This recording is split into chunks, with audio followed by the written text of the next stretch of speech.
Meus irmãos, que Jesus esteja entre nós. Inicialmente eu gostaria de agradecer o convite dos queridos trabalhadores desta casa, o doutor Aguinaldo, o senhor Dorival, dona Valquíria, a recepção fraterna da senhora Marlene, e dizer que temos um carinho imenso por esta cidade, por todos aqueles que vivem em São José do Rio Preto. A primeira vez que chegamos aqui foi em 1989. E ficamos, por que não dizer, encantados com a recepção, com o carinho. E nessa época fizemos uma palestra no Centro Espírita Allan Kardec. Daqui seguimos e visitamos outras cidades pela primeira vez no estado de São Paulo. E posso dizer que dentre as cidades em que passei, São José do Rio Preto foi a que mais me sensibilizou. Existe aqui uma aura de fraternidade, de espírito fraterno, de companheirismo, e aqueles que moram aqui, que têm a oportunidade de visitar outras cidades, sabem sobre o que eu estou falando. Então eu tenho por essa cidade e tenho pelas pessoas desta cidade um apreço, uma gratidão, e por essa razão me sinto à vontade em começar falando assim. Se eu tivesse que escolher uma cidade do interior de São Paulo para morar, eu escolheria São José do Rio Preto. Há uma diferença entre ser alegre e ser feliz. Muitos pensam que a alegria é felicidade. A alegria é um momento de euforia emocional. E a felicidade é um estado de espírito garantido por uma consciência reta, como um vetor resultante de pensamentos, palavras e ações também retos. Felicidade não é alegria. Uma pessoa pode estar alegre e não ser feliz. Uma pessoa pode ser feliz e naquele momento estar ou se encontrar triste. Mas por que confundimos felicidade com alegria? Porque a alegria é um momento de êxtase do espírito que está contente por alguma coisa, que pode ser positiva e pode ser negativa espiritualmente falando. Mas muitos pensam na felicidade de diversos modos. Allan Kardec encontrou a felicidade através do bom senso e da justiça. Madre Teresa de Calcutá encontrou a felicidade por meio do devotamento aos que sofrem. O nosso Chico Xavier encontrou a felicidade dentro de uma escola de disciplina. Através da disciplina, ele encontrou a felicidade. Disciplina mediúnica, disciplina nas palavras, no trabalho, disciplina espiritual. E não apenas a disciplina, como costumamos a pensar, mas a disciplina também da caridade. Observamos que Galileu encontrou a felicidade por meio de um estudo profundo de seus experimentos. Isaac Newton encontrou a felicidade através de uma observação das leis da natureza. E por assim, poderíamos analisar gênios, santos e heróis que viveram momentos de alegria, mas que conquistaram também a felicidade. Qual é a diferença do feliz e do não feliz? Feliz é aquele que tem um objetivo nobre em sua vida, aquele que trabalha e se realiza na sua vida profissional. É aquele que se realiza na sua vida afetiva e também na sua vida espiritual, social. Não adianta alguém pensar que a felicidade ela é encontrada fora do seu ambiente íntimo. O reino dos céus, segundo Jesus, está dentro de cada um de nós. Então, esse estágio de felicidade que tanto buscamos, é um estágio que também se manifestará nas nossas buscas no ambiente da vida profissional. Quantas pessoas são infelizes porque não fazem o que gostam? Trabalham, mas não se envolvem emocionalmente na natureza do trabalho. Quantos processos neurológicos, obsessões espirituais, provenientes de uma insatisfação, provenientes de uma tristeza, porque não faz aquilo que gosta.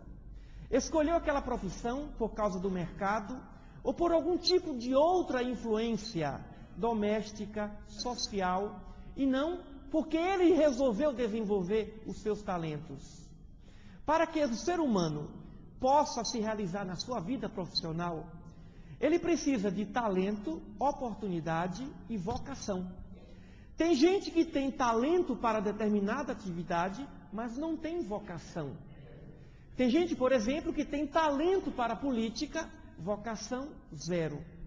Outros têm vocação para jogar futebol, mas não tem talento, que não é o caso da nossa seleção brasileira. Então, é preciso unirmos o talento, a vocação e também a oportunidade. Porque quase sempre conhecemos os nossos talentos, sabemos da necessidade de multiplicá-los, conhecemos a veracidade, mas não conhecemos todas as potencialidades do espírito em torno daquele talento. Por isso que o talento ele tem que ser reconhecido e depois desenvolvido, aprimorado. Existem os descobridores de talentos, mas não basta apenas descobrir o talento, é preciso desenvolvê-lo. O maior orador da Grécia Antiga, Demóstenes, era gago. Gago. O maior astrofísico da atualidade, Stephen Hawking, é paraplégico. O maior músico de todos os tempos, Beethoven, era surdo e suas melhores sinfonias foram compostas quando ele sofria de absoluta surdez. E percebeu que escutar a música não se trata de um fenômeno biológico, porque se escuta, e quem escuta é o espírito.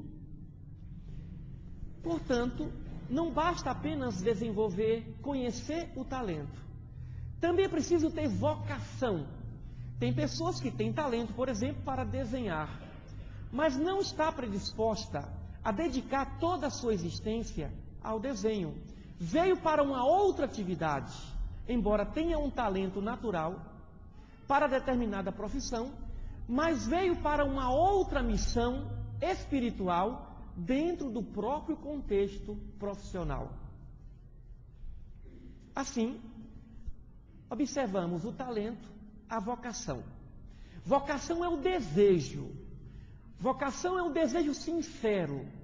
Vocação é a sinceridade do espírito diante de uma escolha de natureza profissional.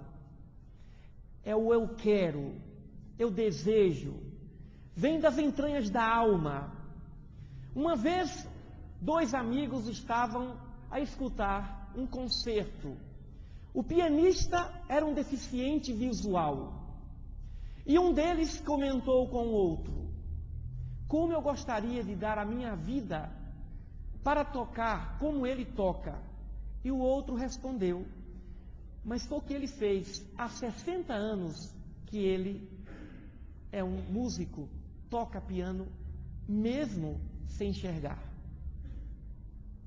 Impressionante como muitas vezes nós queremos, mas não estamos medindo o sacrifício desse querer. Porque, como diz Freud, todo desejo gera uma perda, tudo tem o seu preço. E aquele profissional que tem a vocação, no momento em que ele decide trilhar por aquele caminho, ele terá de pagar o preço daquela dedicação. E o preço, prioritariamente, é a satisfação do espírito por estar servindo a comunidade filosófica, científica, social, religiosa, dentro da sua vocação. Portanto, começamos a perceber que não basta apenas ter o talento. E aproveitando a oportunidade da Copa de 2006, os nossos atletas, talentosíssimos, a melhor das seleções, mas não estavam naquele momento envolvidos numa vocação profunda, como poderíamos encontrar na nossa seleção de Portugal. Estão dispostos a realmente vencer. Mas, agora que sabemos sobre o talento, a vocação, precisamos também saber a respeito da oportunidade. Quase sempre queremos que a oportunidade chegue até nós. O filósofo Bernard Shaw afirmava que aqueles que vencem nesse mundo são aqueles que, buscando as circunstâncias de que precisam para desenvolverem seus projetos, e não as encontrando, as criam. Quantas vezes queremos que os pais, os amigos, a sociedade desenvolvam ou criem oportunidades para desenvolvermos os nossos talentos? Mas os grandes gênios da humanidade não encontraram facilidades. Eles tiveram que criar suas oportunidades. Porque nada está pronto e acabado. Também na área do namoro. Queremos o príncipe encantado. Ele não existe.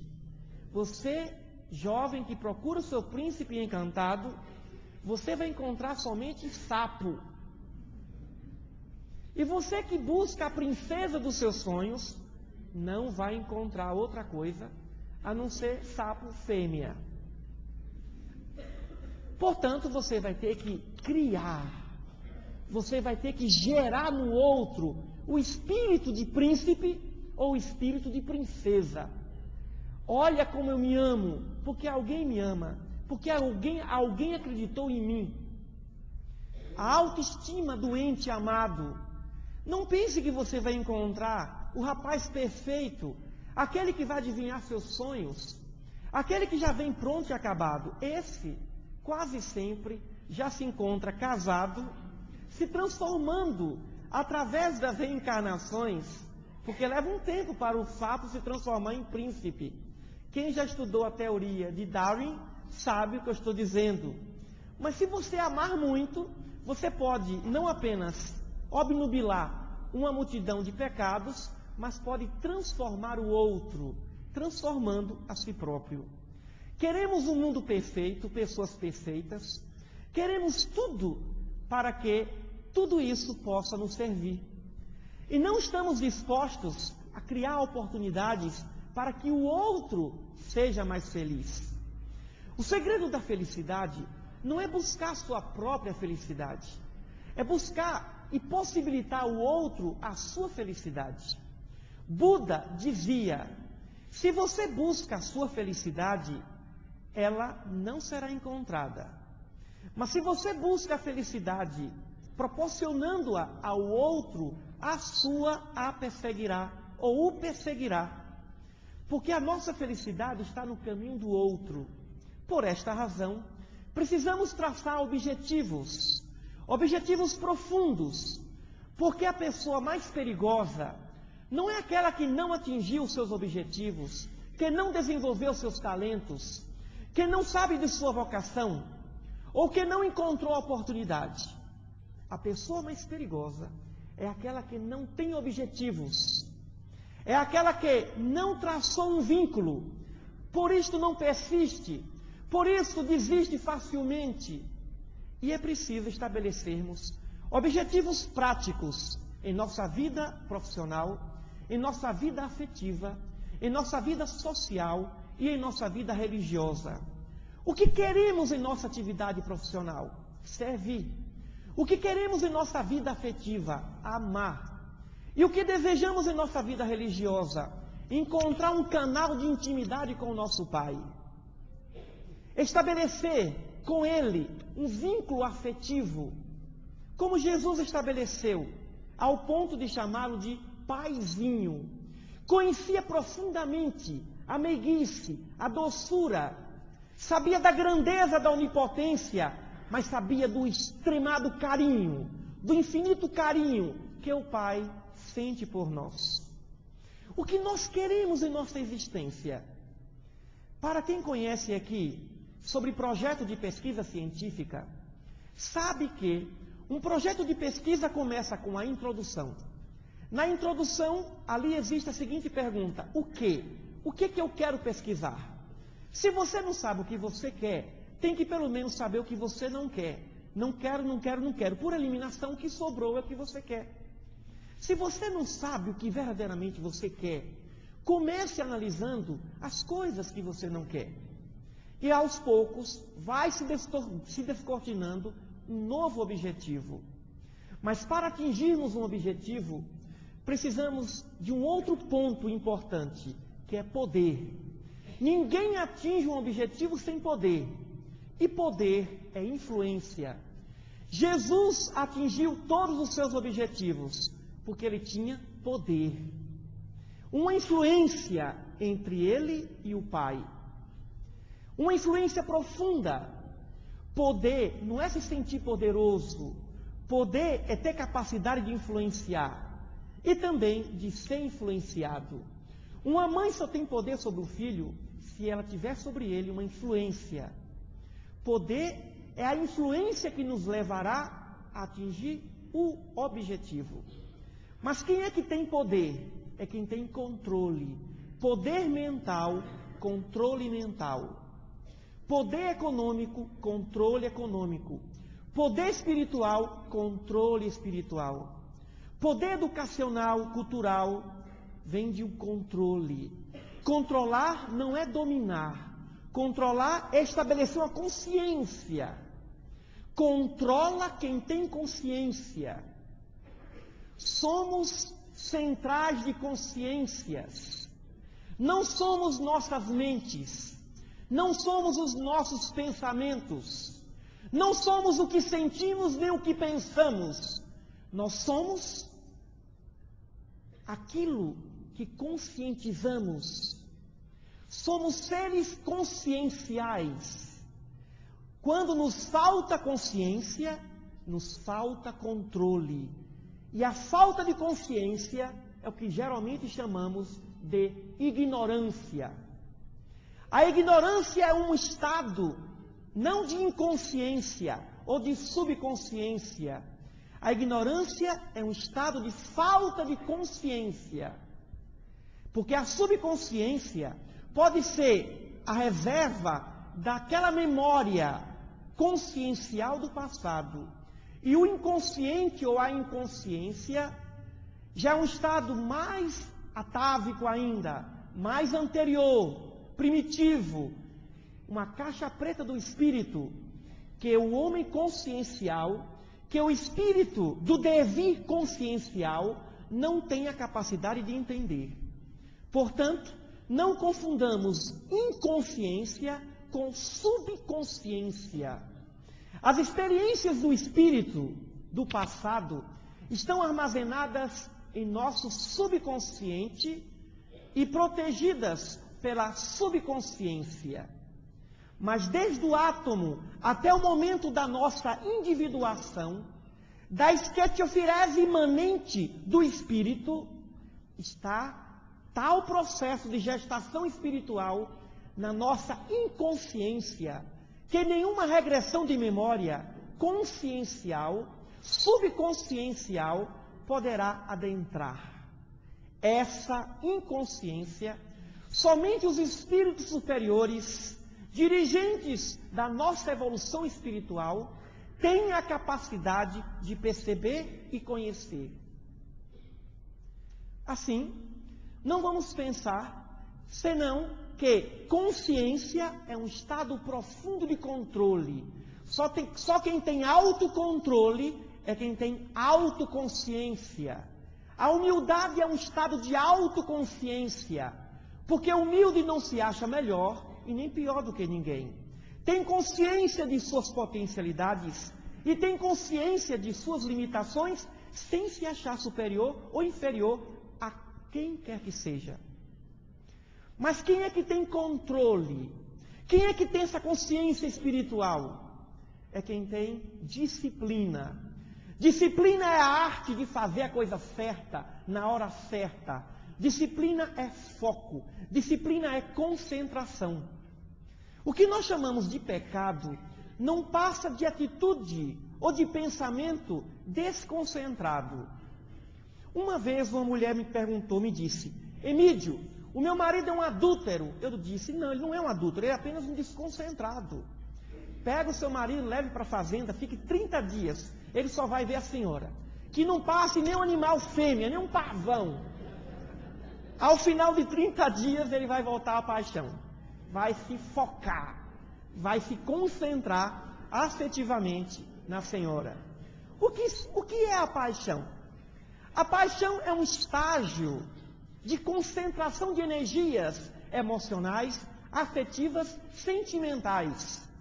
A paixão é uma condensação, é um congelamento energético de pensamentos e sentimentos sobre algo ou sobre alguém.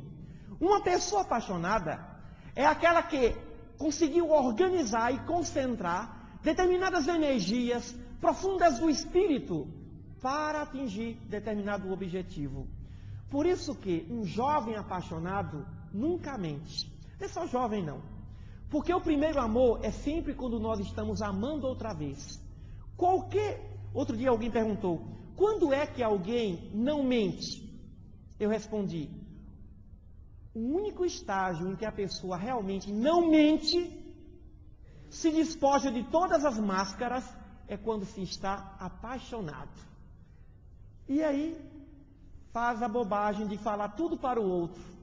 E conta como é que foi. Quantos namorados teve? Não façam isso. Quantas namoradas? Está vendo aquela eu namorei? Não. Não conte quantos namorados. Não fale para o seu namorado, para a sua namorada, quantas dezenas de namoradas você teve. Eu digo assim: namorei com alguém, mas nada sem significação. Nada que pudesse significar algo. Mas é bom falar a verdade.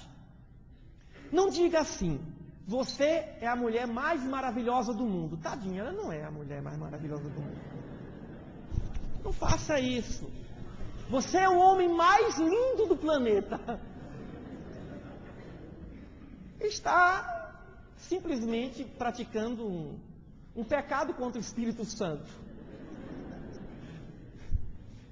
Mas você pode dizer a verdade é sempre mais contundente. Quer ver? Mulher, existem mulheres mais bonitas do que você. Agora afasta, porque dependendo da quantidade de anos de casamento, a reação pode ser fatal. Óbito. Existem mulheres mais inteligentes do que você. E ela fica só assim. Mais pacientes. Mas muito mais compreensivas.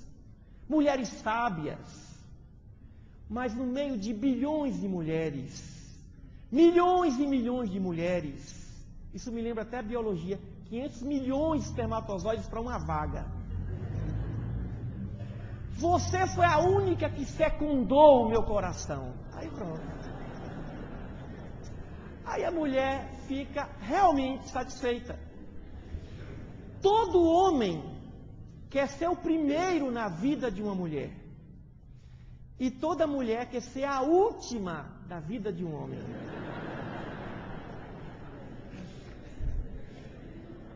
Portanto, ao encontrar o bem-amado, diga assim: você foi o primeiro, mas você não amou? Não, nunca amei ninguém. Você é a primeira pessoa que eu estou amando. É assim que o homem gosta de ouvir. E para a mulher, você fala assim: você foi a única, ninguém mais eu não amei mais alguém que você. A prova disso, eu casei com você. Pronto. É a disciplina da concentração. Nós não somos treinados para pensar. Por que é que praticamos os mesmos erros mais de uma vez? Por que que, sabendo que não devemos fazer, que fazemos? O apóstolo Paulo dizia: faço todos os dias o que eu não quero, e o que eu quero não faço. O que significa isso? Significa que nós queremos, mas temos grandes objetivos e deveremos querer mais. É preciso determinarmos um princípio de educação. Ensinamos as nossas crianças a comer, a contar, a sentar-se. Ninguém diz para o filho: filho, sente-se para pensar. Sente-se e fique calado. Sente-se porque agora não quero ouvir um pio. Sente-se para comer. Sente-se ou deite-se para dormir. Sente-se para descansar. Ninguém diz para o ser humano: sente-se para pensar. Pensar sobre o que pensa. Pensar sobre o que sente. Pensamento e sentimento geram vontades. A sua vontade vem de um pensamento profundo, de um sentimento profundo. E essa vontade profunda gerará uma ação. E a ação gerará um hábito. O hábito formará uma personalidade, uma estrutura de personalidade.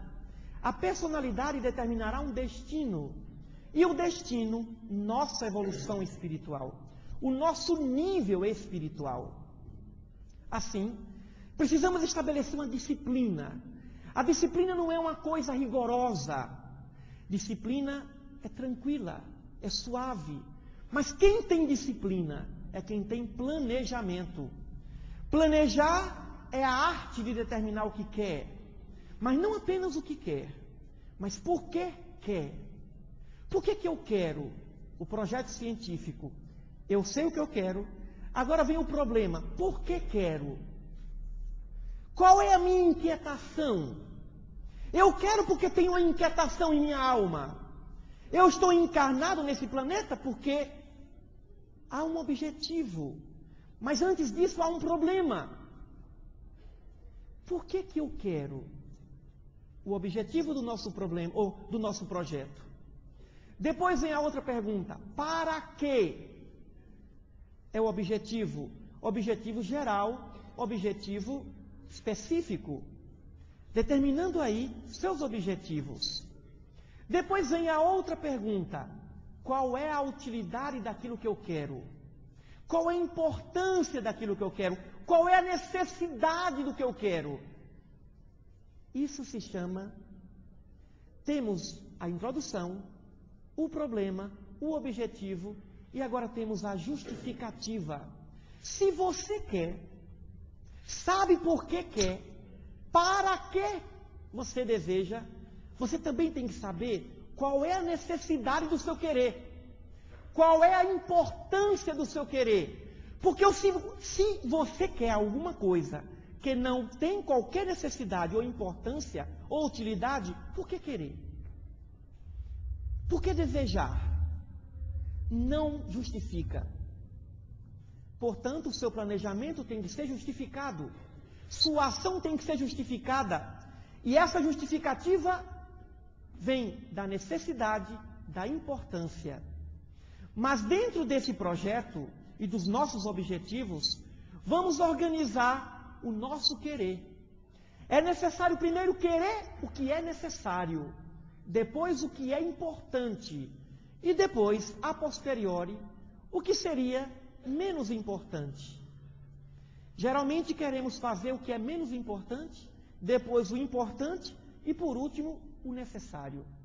E deixamos as necessidades em terceiro plano.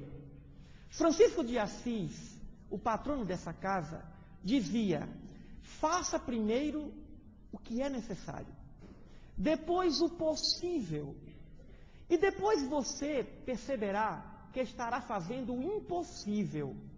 Nós queremos o impossível, queremos que o outro nos ame, que o outro nos compreenda, que o outro nos perdoe, que o outro esteja ao nosso serviço.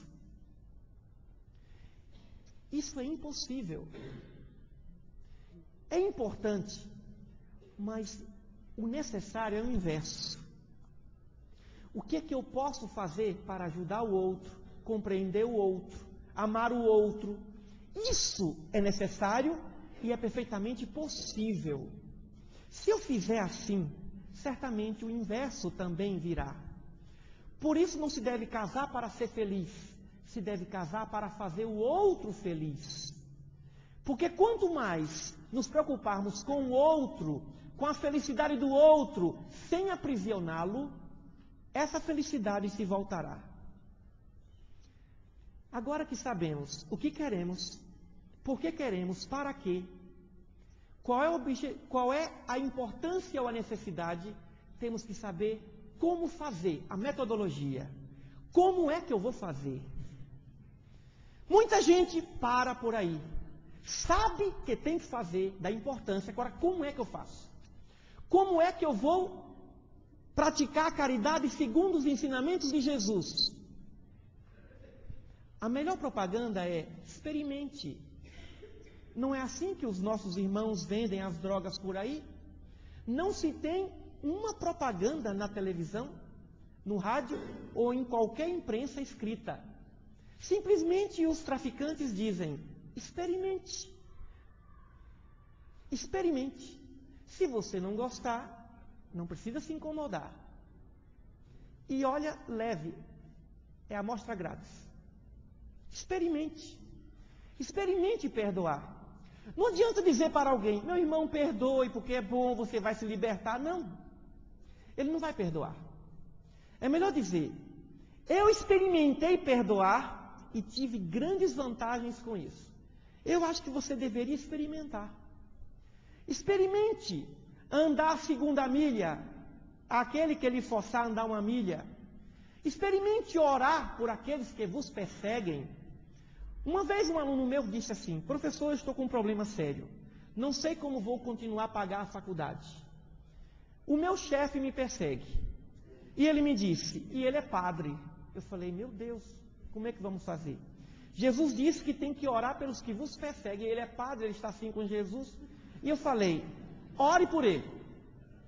Ore por ele que alguma coisa vai acontecer. 3 meses depois, porque segundo ele, esse patrão estava de alguma forma fazendo alguns tipos de comentários, dando a entender que ele seria demitido no final do ano. E ele tinha como fonte de renda esse serviço, esse emprego.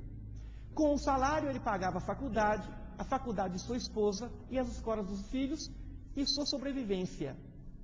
3 meses depois ele disse para mim: professor, o padre morreu. Eu falei: não ore nunca mais para ninguém. Mas me conta o que aconteceu. Eu orei como o Senhor mandou. Toda quarta e todo domingo, ajoelhado, conversava com Deus assim: meu Pai, amansa o coração do padre. Amansou de vez. Orai pelos que vos perseguem. Tem alguém no emprego ali perseguindo? Ore. Alguma coisa vai mudar. Alguma morte vai acontecer, mas não pode ser a morte física. Vai morrer o perseguidor. Vai morrer aquele instinto de perseguição. Então Jesus, ele foi impressionante. Ora, bendizei aqueles que vos maldizem. Bendizei. Alguém falou mal de você? Fale bem. Mas que pena, ele falou, ele não devia estar num bom dia. Que eu gosto tanto dele, acho ele maravilhoso, ela sensacional. Funciona assim. Orai pelos que vos perseguem e caluniam. Significa dizer que não temos outra saída. Oração. Então vamos experimentar. Ah, mas eu oro. Ora. Todos que tocam o Senhor. Simão, de mim sai uma virtude. E depois percebeu que uma mulher que sofria de hemorragia há mais de 10 anos, havia pensado: se eu tocá-lo, eu ficarei curada. Significa que não basta apenas orar, tem que tocar. A oração tem que sair da alma. Esse meu aluno orou com o coração, sem qualquer mágoa do seu perseguidor. E evidentemente que Jesus tomou as providências. Se não fosse pela desencarnação biológica, certamente ele passaria por um outro processo.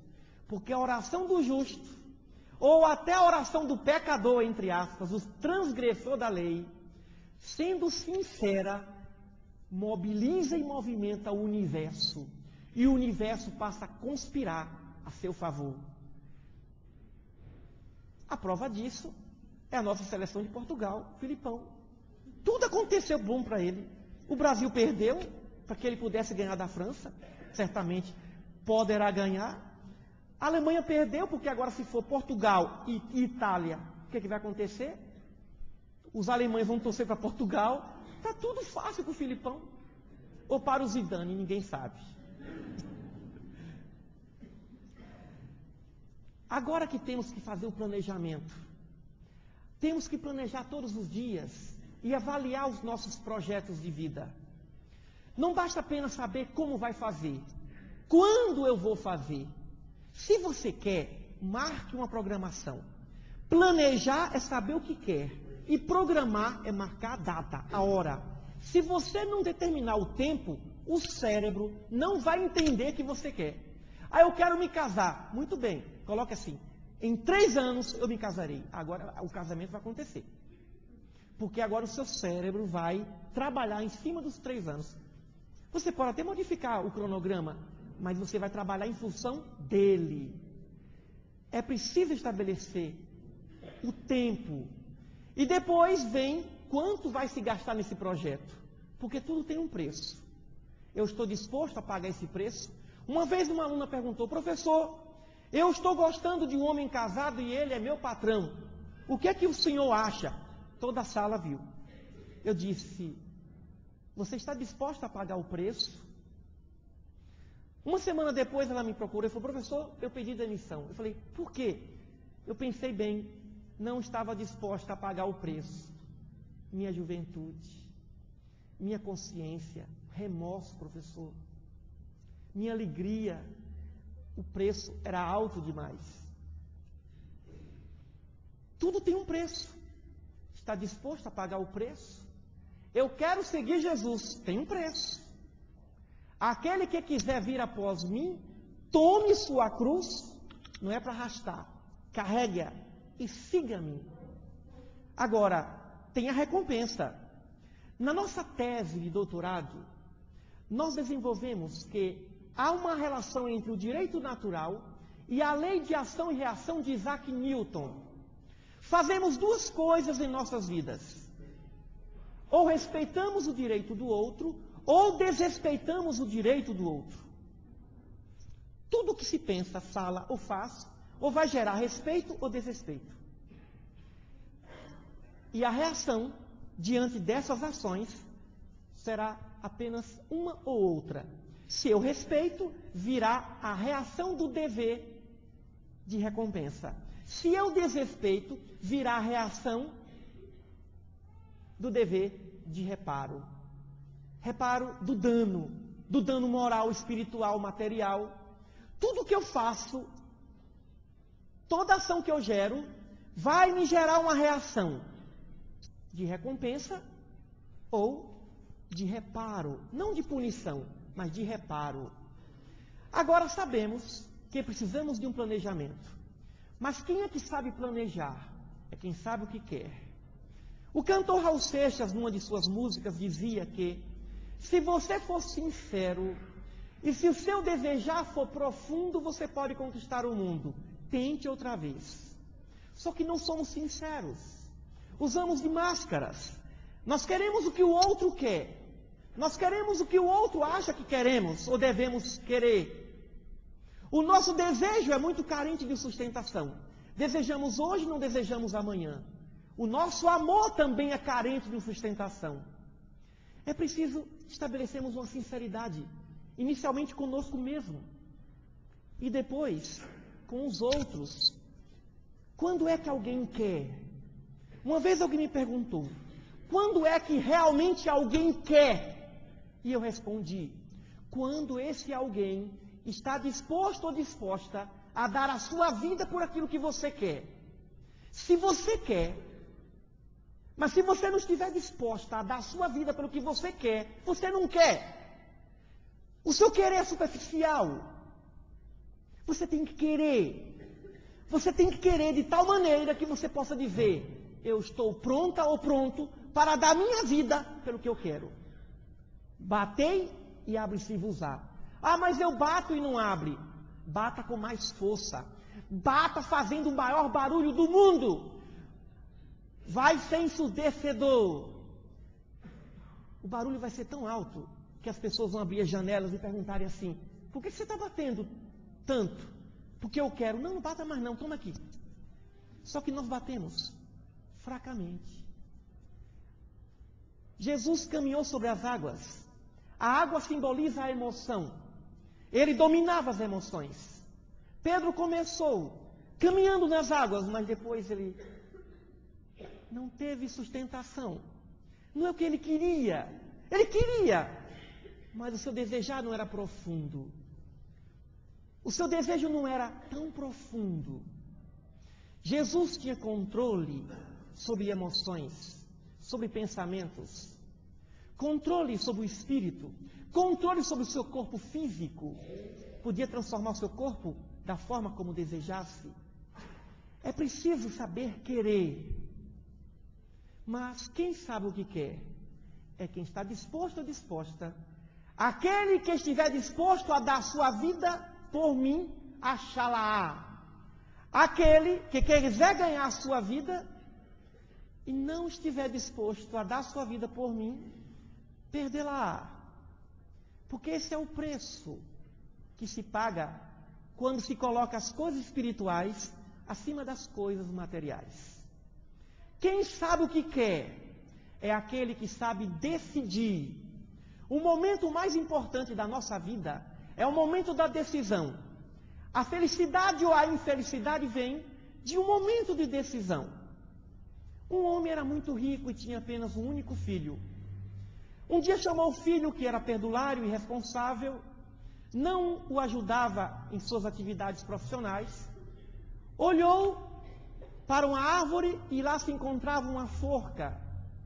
E aquele homem disse ao filho: filho, ali se encontra uma forca.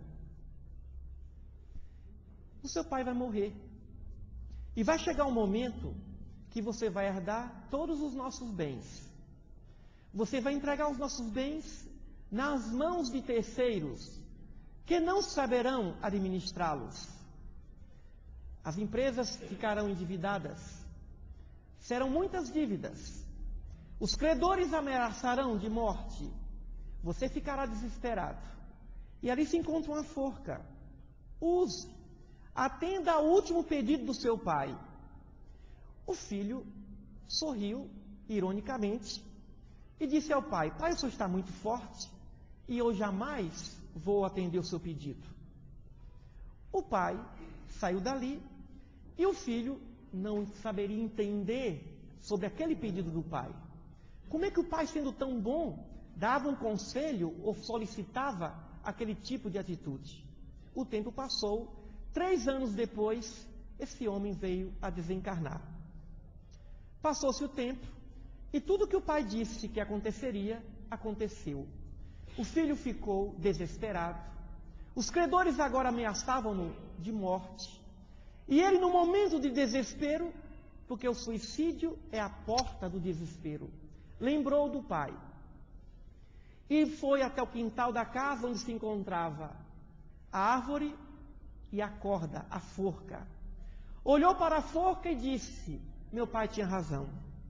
Mas como eu precisava de uma segunda chance, eu precisava para poder demonstrar ao meu pai que eu entendi a lição da vida, porque agora estou disposto a ser mais responsável. Como eu errei, como eu me enganei. A parábola, semelhante à parábola do filho pródigo. Chorando, o rapaz subiu a árvore, colocou a corda no pescoço e deixou o corpo tombar. O galho não suportou o peso do corpo, estava oco, caiu sentado, e saíam do galho moedas de ouro, pedras preciosas, pergaminhos, e uma placa em sua frente dizendo: filho, eis aí a tua segunda chance. Mas nem sempre a vida nos dá uma segunda chance. Por isso temos que ter cuidado com nossas decisões. O problema do casamento não é o casamento. Está lá no namoro. Decidiu mal. Pensou que ele mudaria depois do casamento. Não, esse defeito depois de casar muda. Não muda, piora. Mas ela vai ser diferente. Depois de casar, não vai ser diferente. Vai piorar. Os defeitos são mais aclarados. E as virtudes também. Então, é bom decidir. Uma vez uma amiga perguntou: Emílio, eu estou gostando de 3 rapazes ao mesmo tempo. E eu conheci os 3. Com qual dos 3 você acha que eu devo casar? E os 3 se chamavam André. Aqui eu posso falar porque não é Goiânia. Os 3 Andrés. Eu falei: eu acho que você deveria ir para o Oriente e montar um harém só com Andrés. Porque eu acho que você gosta de todo rapaz chamado André. Não, Emílio, por favor. Eu falei: vamos orar. Vou pedir a Deus. Vou orar. Naquela noite eu estava assistindo o programa do Jô Soares, 11h30, e nada me veio. No dia seguinte acordei já com a intuição. Agora já sei. Liguei para ela, 6h30, e falei: já sei com qual dos 3. Qual? Eu perguntei: quando a gente se casa por causa da virtude, e não por causa do defeito. Mas quando a gente se separa, ninguém se separa assim. Senhor juiz, eu quero me separar da minha esposa porque ela é muito prendada, cozinha com a beleza. Olha, senhor juiz, eu não aguento mais esse homem. Esse homem é muito carinhoso, pegajoso. Você não se separa por causa da virtude, mas por causa do defeito. Então disse assim: os 3 são ótimos. 3 rapazes realmente virtuosos. Ela estava percebendo as virtudes dos 3. E logo eu perguntei: busque aquele cujo defeito você pode suportar pelos próximos 30.000 anos. O segredo de se viver 50 anos, bodas de ouro, de diamante, de carvalho, o segredo não é o amor, é a tolerância. O amor em forma de tolerância diante do defeito do outro. E logo ela disse: então já sei, é fulano, é o André número 2. Porque com o outro tem que morar com a sogra, não dá certo. Aí logo ela foi percebendo os defeitos. Então busque o defeito que você pode suportar nele ou nela. Aí está o segredo da união. Minha esposa mesmo, ela suporta muito bem os meus defeitos. E estamos aí firmes. Mas é bom que durante o namoro você também demonstre os defeitos, porque o namoro é o momento da propaganda. Só tem virtudes. Só se vê o lado bom, mas ela é maravilhosa, ela é fantástica. Depois que casa, aí percebe o outro lado. Porque a paixão, na paixão você vê o que você quer ver e não o que é. Então, vamos perceber sobre essas questões a respeito da decisão. Quem é que sabe decidir? É quem sabe pesquisar. Pesquisar é a arte de observar, registrar, analisar, comparar e aí sim decidir. Ninguém deve julgar sem antes observar. Olhai os lírios do campo, observai as aves do céu. Se vós, sendo maus, ofereceis boas coisas aos vossos filhos, qual é o pai cujo filho lhe pedindo um pão vai lhe dar uma pedra? Ou pedindo um peixe vai lhe dar um escorpião? Ora, comparai, se vós, sendo maus, dais boas coisas aos vossos filhos, quanto mais o vosso Pai Celeste. Jesus nos convidou a observar, registrar, analisar. Registrar é anotar, memorizar. Registrar é perceber e fazer em si mesmo uma anotação profunda. Agora você compare. Compare o namorado, compare o produto, compare. O tempo todo você estará comparando. Depois da comparação, agora você decida, você julgue, você determina. Quem sabe pesquisar, sabe decidir. Um juiz não pode decidir sem antes pesquisar os argumentos das partes, os argumentos do autor do processo, do réu do processo. Então nós temos que fazer isso. Vamos pesquisar em nós mesmos, observar. Se observe melhor. Não somos nem tão bons nem tão ruins. Vamos pesquisar. Quem é que sabe pesquisar? É quem tem bom senso. O nosso querido codificador Allan Kardec teve bom senso porque ele, antes de tudo, foi um pesquisador. Quem tem bom senso é aquele que tem justiça em seu coração. O bom senso é o primogênito da justiça. E quem é que sabe ter o senso de justiça? É aquele que sabe compreender. A pessoa mais inteligente não é aquela que tem grande cabedal de conhecimento. A pessoa pode não ter qualquer tipo de cultura livresca e ser um sábio, e ser uma pessoa portadora de grande sabedoria, porque a sabedoria vem da compreensão. Compreensão que leva ao bom senso. Newton compreendeu. Thomas Alva Edison compreendeu. Mohandas Karachand Gandhi compreendeu, por exemplo, que a não violência é o princípio da paz. Albert Einstein compreendeu a legitimidade da sua teoria geral da relatividade. Copérnico, Kepler, tantos outros no campo da Renascença, Leonardo da Vinci, Michelangelo, Rafael Sanzio, compreenderam a genialidade, Mozart, Schubert, Strauss. Outros tantos, Confúcio, Buda, foram indivíduos que compreenderam Joana d'Arc. É a compreensão de um sentido profundo da vida, que vai nos levar ao bom senso. Allan Kardec compreendeu, Gustave Gelei, Camille Flammarion, Leon Denis, Gabriel Delany, compreenderam e compreendem os nossos pais, nossos avós, nós mesmos. Nós somos sábios quando nós compreendemos. E estamos na ignorância quando deixamos de compreender. Meus irmãos, não compreendemos tudo. Não sabemos, por exemplo, que estamos aqui. Porque estamos nesse país e não em alguma cidade do interior da China.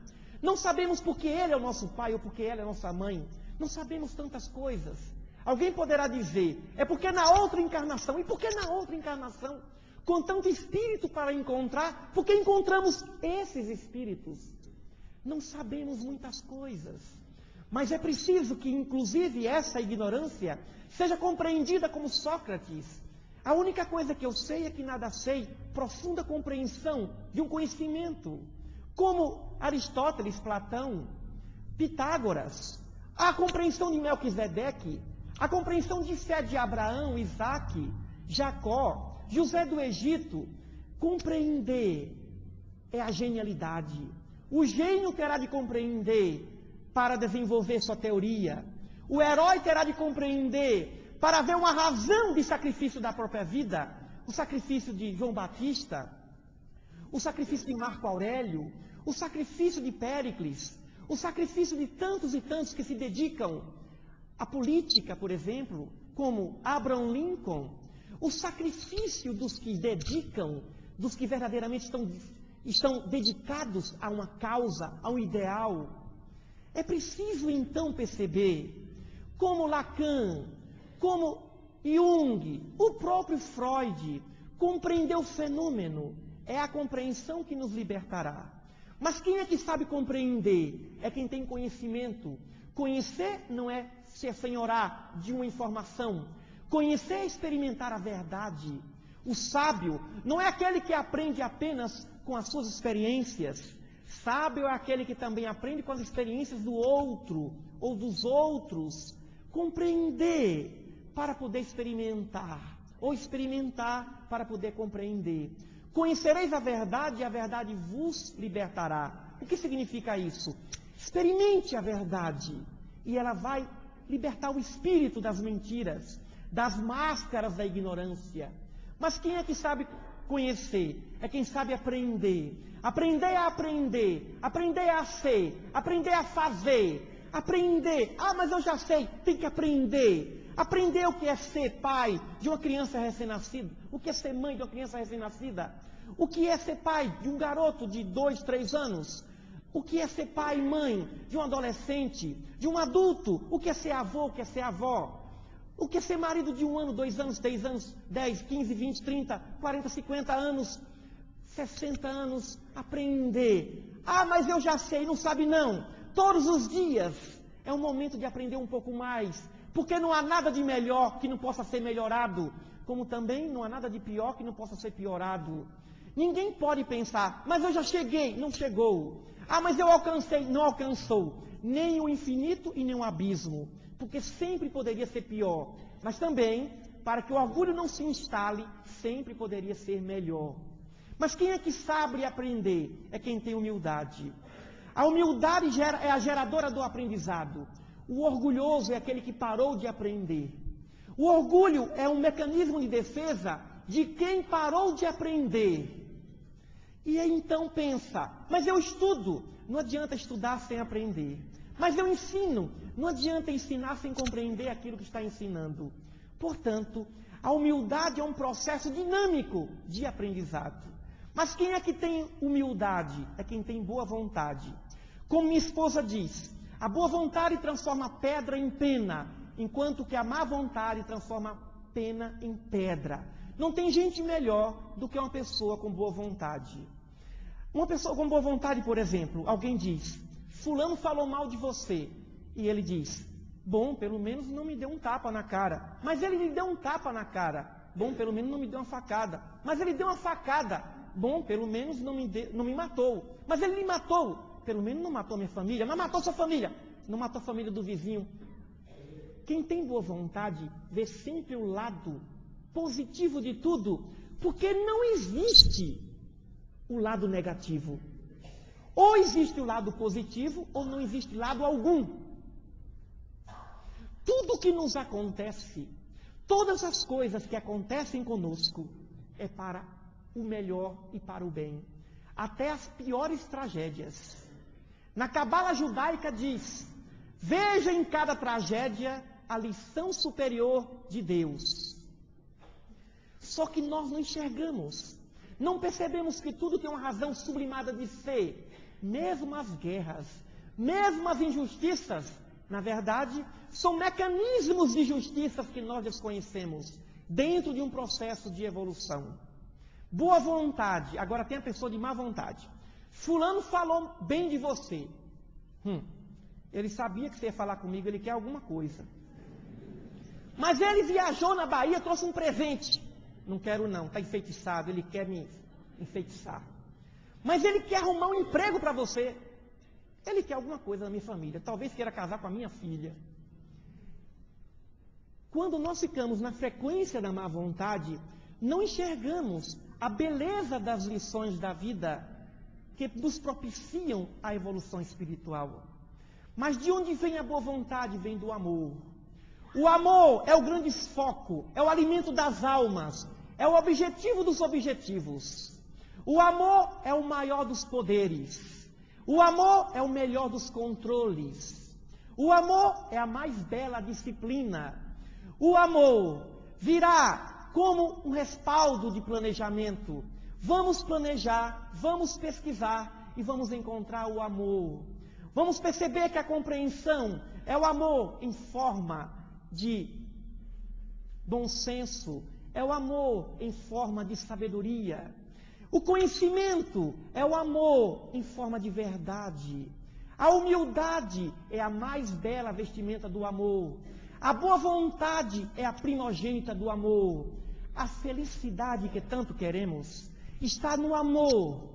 Precisamos amar. E amar é ter responsabilidade, respeito, carinho e tolerância. É sabermos cumprir os nossos deveres de cada dia. É compreender.